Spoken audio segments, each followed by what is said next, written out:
अल्हम्दुलिल्लाहि रब्बिल आलमीन अस्सलातु वस्सलामु अला रसूलिहिल करीम। अस्सलामु अलैकुम नाज़रीन इकराम।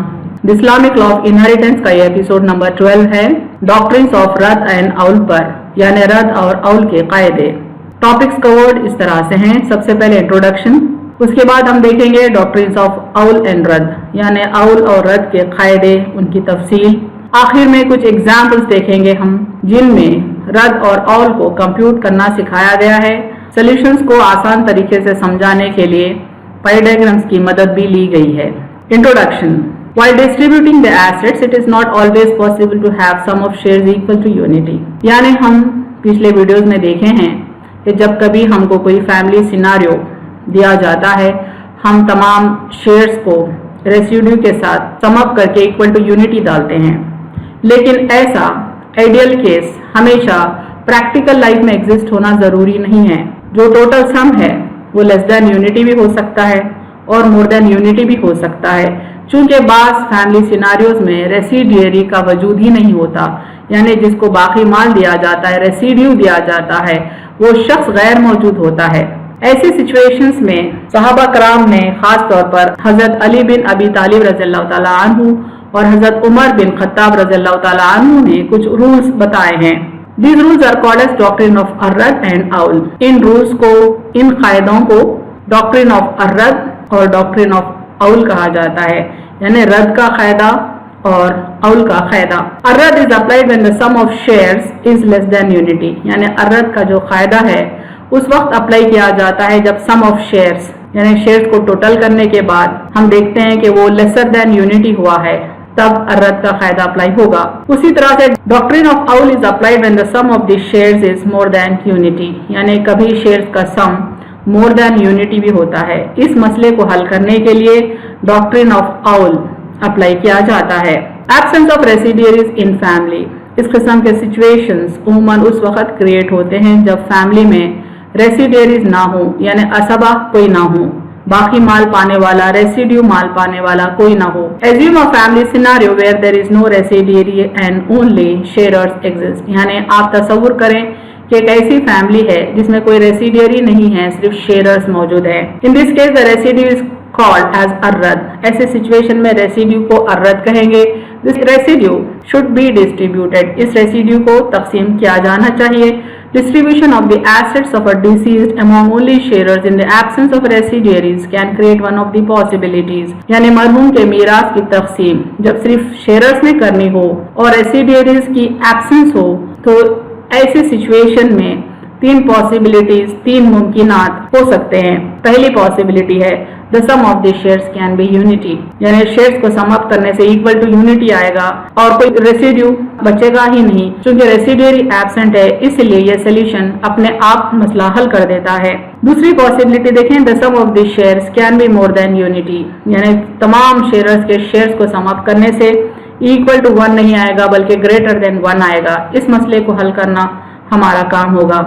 इस तरह से थर्ड पॉसिबिलिटी देखें, the sum of the shares can be less than unity, यानी total shares equal to unity नहीं बल्कि लेस देन यूनिटी होंगे, यानी लेस देन 1 होंगे। इस प्रॉब्लम को भी सॉल्व करना होगा। आखिर के दो प्रॉब्लम्स को सॉल्व करने के लिए रद एंड औल के रूल्स बताए गए हैं। इनके बेसिक डेफिनेशन देखें। पहले रद का डेफिनेशन देखें। When the sum of the shares of the sharers is less than unity, then the leftover amount, that is arrad, is redistributed in the same ratio among the same sharers except wife and husband.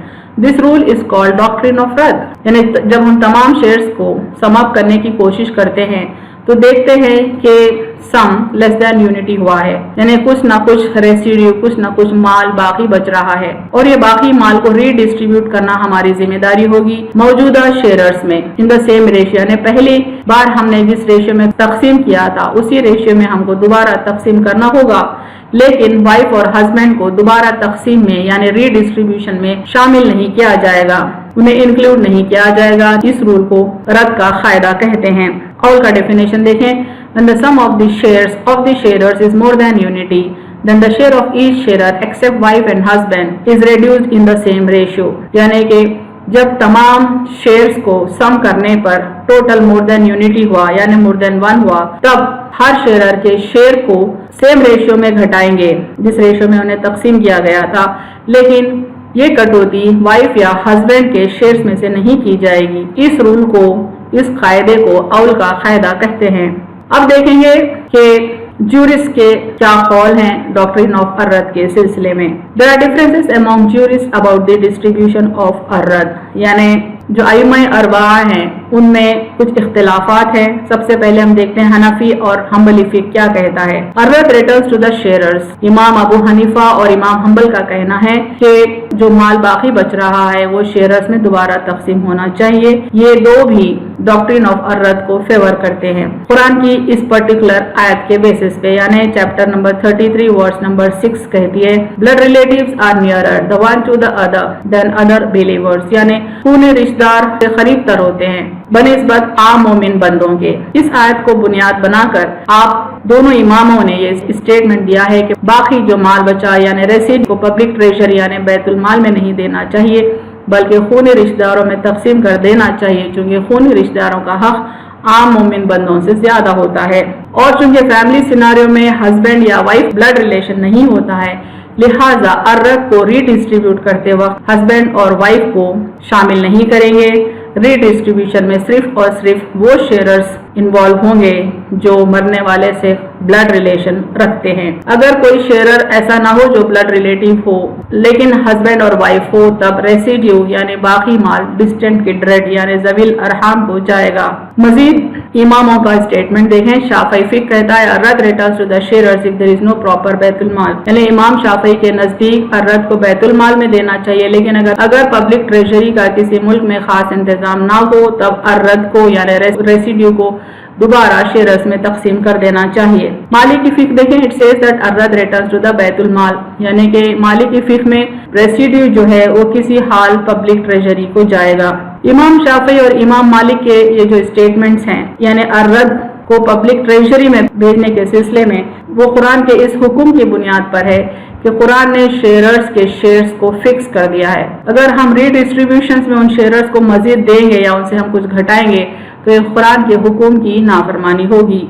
अब आते हैं examples पर। सबसे पहले देखेंगे example 1, deceased has left 2 full sisters, यानी मरने वाले ने 2 हकीकी बहनों को छोड़ा है।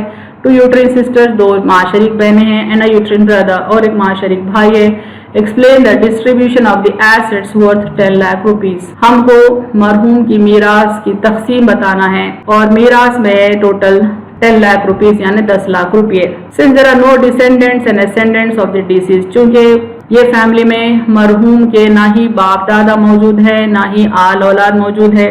2 फुल सिस्टर्स हैं तो 2 फुल सिस्टर्स को 2/3 ऑफ टोटल एसेट्स दे दिया जाता है, इस तरह से कि उन दो के बीच इक्वल तकसीम हो, यानी हर हकीकी बहन को 1/3 ऑफ टोटल मीरास दिया जाएगा। चूंकि टोटल मीरास है 10 लाख, तो 10 लाख का 1/3 होगा 3,33,333.33। Since there are 2 uterine sisters and 1 uterine brother, they shall acquire 1/3 of the assets। यानी कुरान के हुक्म के मुताबिक अगर माशरिक भाई बहन 2 से ज्यादा हों तो टोटल मीरास का 1/3 उनमें इक्वली डिवाइड होगा, यानी एक बाप शरीक भाई का हक एक माँ शरीक बहन के बराबर होगा।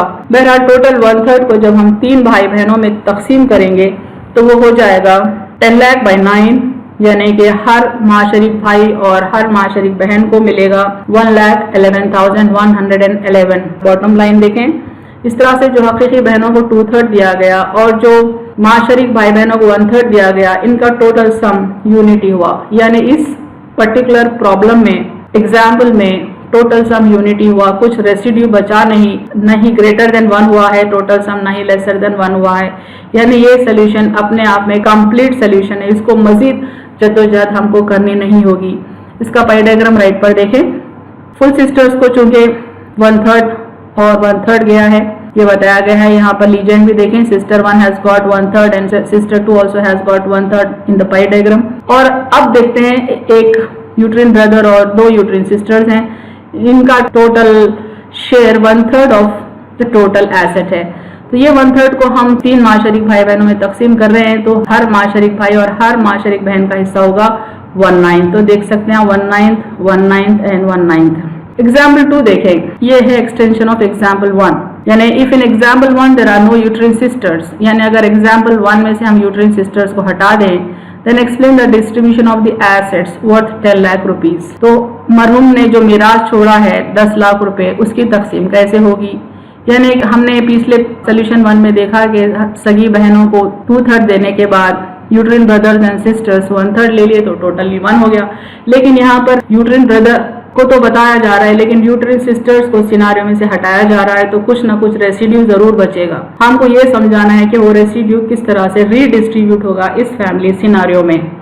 देखें solution 2, since there are no descendants and ascendants of the deceased, चूंकि मरने वाले ने बाप दादा और आल औलाद नहीं छोड़ी है, 2 फुल सिस्टर्स विल एक्वायर 2/3, यानी टोटल एसेट का 2/3 सगी बहनों को मिल जाएगा, विद ईच गेटिंग 1/3। इस तरह से कि हर सगी बहन का हक होगा 1/3। Since uterine brother is 1, he gets 1/6, क्योंकि यूट्रिन ब्रदर एक ही है, उसका हक होगा 1/6। अब इटरेशन 1 देखेंगे, यानी पहला फेज।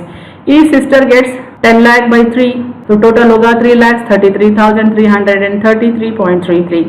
इस तरह से यूट्रिन ब्रदर का हक होगा 10 लाख बाई 6, तो वो होगा 1.667 लैक्स। अब जो बचा है रेसिड्यू वो हम कंप्यूट करेंगे। 2/3 प्लस 1/6 प्लस रेसिड्यू जिसको हम x1 कह रहे हैं इज इक्वल टू 1। x1 होता है after computation 1/6 of total asset, यानी रेसिड्यू x1 कितना बच रहा है 1.6667 लैक्स। ये रेसिड्यू हमको तकसीम करना है, रीडिस्ट्रीब्यूट करना है सेकेंड फेज में, जिसको हम सेकेंड इटरेशन कहते हैं। देखिए तो ये रेसिड्यू बार बार मौजूदा शेयर्स में ही तकसीम होता चला जाएगा, इस तरह से फाइनली कुछ रेसिड्यू ना बचे या नेग्लिजिबल रेसिड्यू बचे। देखें पहला इटरेशन यहाँ रो 1 में रिपीट हो रहा है। सिस्टर 1 के लिए हमने कंप्यूट किया, उसका शेयर होगा 3,33,333। सिस्टर 2 का भी हमने कंप्यूट किया, सिस्टर 1 के बराबर होगा। यूट्रिन ब्रदर का भी शेयर हमने कंप्यूट किया, ये 1.6 लाख के करीब है। और हमने ये भी देखा इटरेशन 1 में कि रेसिड्यू 1.6667 लाख है। अब इस रेसिड्यू को हम रीडिस्ट्रीब्यूट करेंगे शेयर्स में, तो सिस्टर 1 को 1/3 ऑफ रेसिड्यू देंगे जो होगा अराउंड 55,000। इस तरह से सिस्टर 2 का हक भी उतना ही होगा, और यूट्रिन ब्रदर का हक होगा रेसिड्यू का 1/6 जो होगा 27,000।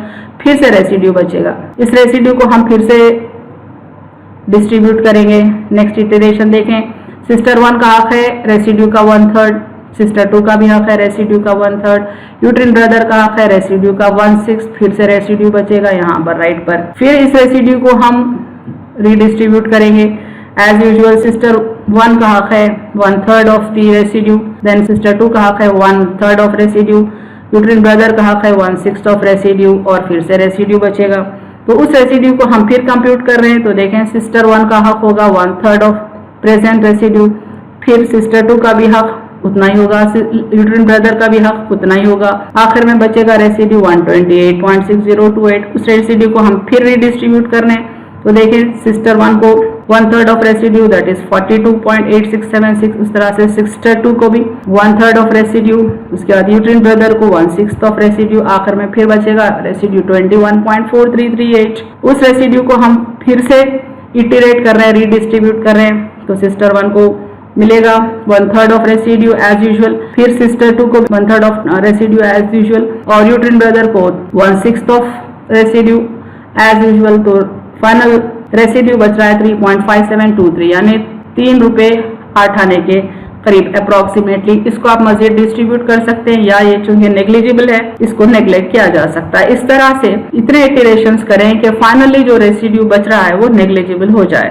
एग्जाम्पल 3 देखें, dead leaves the husband, a daughter and a paternal granddaughter, explain the distribution of the assets. मरहुमा ने अपने पीछे हस्बैंड को छोड़ा है, एक बेटी है, एक पोती है, इनके एसेट्स का डिस्ट्रीब्यूशन हमें समझाना है। देखें because of the presence of the daughter, चूंकि एक औलाद है, हस्बैंड का हक हो जाएगा 1/4, और औलाद में सिर्फ एक बेटी है तो बेटी का हक होगा 1/2। और पैटर्नल ग्रैंड डॉटर चूंकि मौजूद है बेटों के बगैर, पोतों के बगैर, तो पैटर्नल ग्रैंड डॉटर को 1/6 होगा। इस तरह से कि बेटी और पोती का हक मिलाने पर 2/3 ऑफ वुमेन हो जाएगा। अब रेसिड्यू कंप्यूट करते हैं, 1/4 plus 1/2 plus 1/6 plus x1 is equal to 1। तो हम देखते हैं कि x1 यानी रेसिड्यू आ रहा है 8.33%। राइट का पाई डायग्राम देखें। अभी तो ये पहला इटरेशन है, हमने रेसिड्यू को रीडिस्ट्रीब्यूट नहीं किया है। देखें रेसिड्यू इज रिमेनिंग एज 8.33%, और एक बेटी होने के सबब बेटी को हाफ मिल चुका, और ग्रैंड डॉटर का हक 1/6 हो चुका, और हस्बैंड का हक 1/4 हो चुका। इंटेलिजेंट्स यहाँ पर आप देख लें। अब सेकेंड इटरेशन में हमको ये 8.33 फिर से इन्हीं रेशियो में हमको तकसीम करना होगा। इतने बार तकसीम करना होगा कि फाइनली रेसिड्यू नेग्लिजिबल हो जाए। सोल्यूशन 3 को कंटिन्यू किया जा रहा है। देखें लेफ्ट पर, as per the doctrine of earth residue should be distributed among the sharers while excluding the husband और वाइफ। यानी जो रेसिड्यू है उसके रीडिस्ट्रीब्यूशन के वक्त अगर फैमिली में हस्बैंड या वाइफ है तो उन्हें शामिल नहीं किया जाता। When the husband is excluded for the distribution of the residue, the remaining sharers are the daughter and the paternal granddaughter। चूंकि हस्बैंड को शामिल नहीं किया गया है सेकेंड फेज में, इसीलिए शेयरर्स जो मौजूद हैं उनमें सिर्फ डॉटर और पैटर्नल ग्रैंड डॉटर होगी और रेसिड्यू जो है वो उनमें उसी रेशियो में तकसीम किया जाएगा जिस रेशियो में उन्होंने फर्स्ट फेज में अपना शेयर पाया था। तो इस तरह से सोल्यूशन हुआ है। देखें हस्बैंड का शेयर तो पहले भी 1/4 था, अभी भी 1/4 है। जो रेसिड्यू था वो डॉटर और ग्रैंड डॉटर में इस तरह से तकसीम हो गया कि इनका जो एक्स्ट्रा अमाउंट है वो वही रेशियो में होगा जो पहली बार इनके शेयर्स का रेशियो था।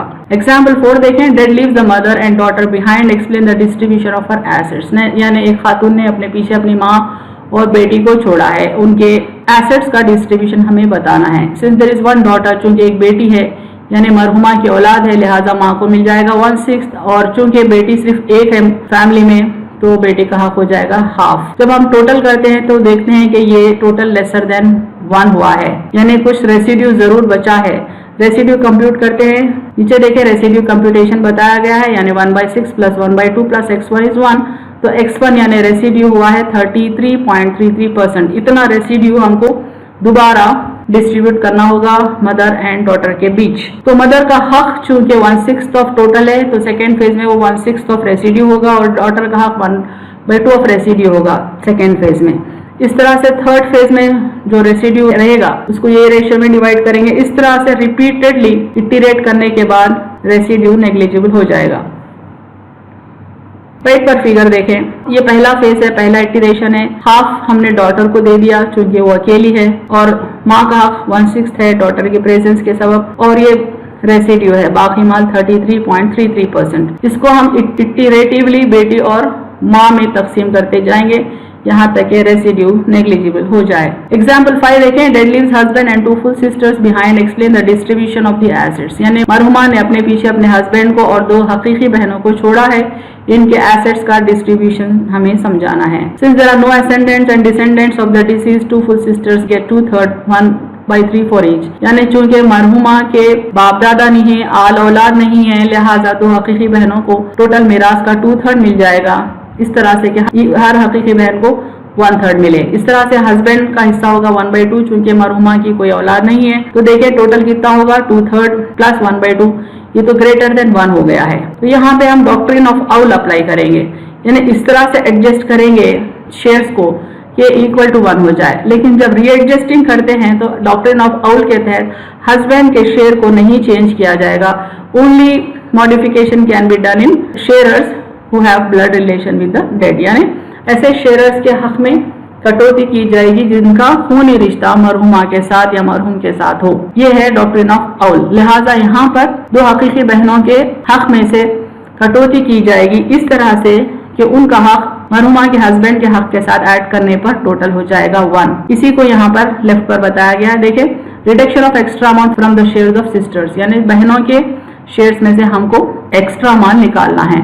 तो एक्स्ट्रा माल कितना निकालना है, हमने उसको x यहाँ पर नोट कर लिया। तो एक्स्ट्रा माल जो है वो हुआ है 1/6, यानी दोनों बहनों को मिन जुमला 1/6 एक्स्ट्रा माल चला गया है। यानी एक बहन को 1/12 एक्स्ट्रा माल गया है और दूसरी बहन को भी 1/12 एक्स्ट्रा माल गया है।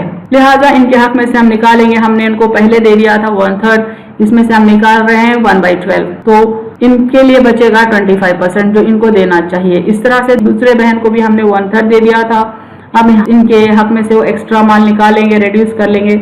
जो इन्हें दे दिया गया था एक्स्ट्रा माल हमने इनको दिया था 1/12। 1/3 में से जब 1/12 निकालते हैं तो उनको वो परसेंटेज आएगा, वो हिस्सा आएगा जो उन्हें एक्चुअली देना चाहिए।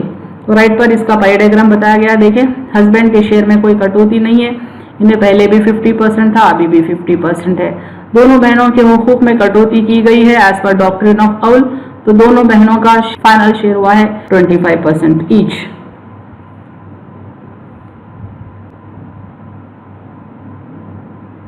वाखिरु दावाना अनिल हम्दुलिल्लाहि रब्बिल आलमीन।